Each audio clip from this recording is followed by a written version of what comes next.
Pulni to'liq boshqarish 50-30-20 qoidasi.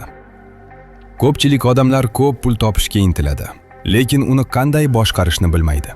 Aslida hayotda pulni ko'paytirishdan ham muhimroq narsa bor. Bu mavjud mablag'ni to'g'ri taqsimlashdir. Shu nuqtada bizga dunyo miqyosida tan olingan 50-30-20 qoidasi yordamga keladi. Ushbu qoida sizning oylik daromadingizni 3 ta asosiy toifaga bo'lish tizimidir. 50% zaruriy ehtiyojlar. Bu sizning yashashingiz uchun majburiy bo'lgan xarajatlardir. Unga uy ijarasi, oziq-ovqat, transport va kommunal to'lovlar kiradi. Bu qism sizning hayotingizning poydevori bo'lib, uni chetlab o'tib bo'lmaydi. 30% istaklar.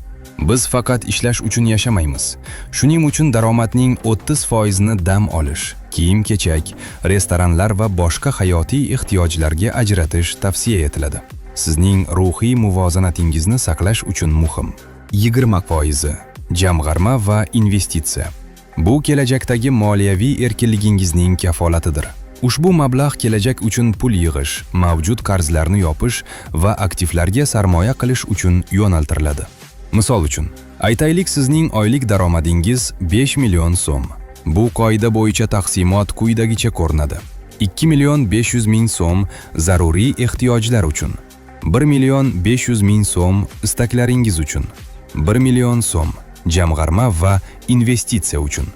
Ushbu usul shunchaki nazariya emas. AQShda o'tkazilgan tadqiqotlar shuni ko'rsatadiki, 50-30-20 qoidasiga amal qilgan oilalarning 65% 5 yil ichida barcha qarzlaridan butkul qutulib, shaxsiy jamg'armalarni shakllantirishga muvaffaq bo'lishgan. Xulosa qilib aytganda, pulni boshqarish boylikning haqiqiy kalitidir. Daromadingiz miqdoridan qat'iy nazar, ushbu oltin qoidaga amal qilsangiz, moliyaviy mustaqillikka har qachongidan ham yaqinroq bo'lasiz.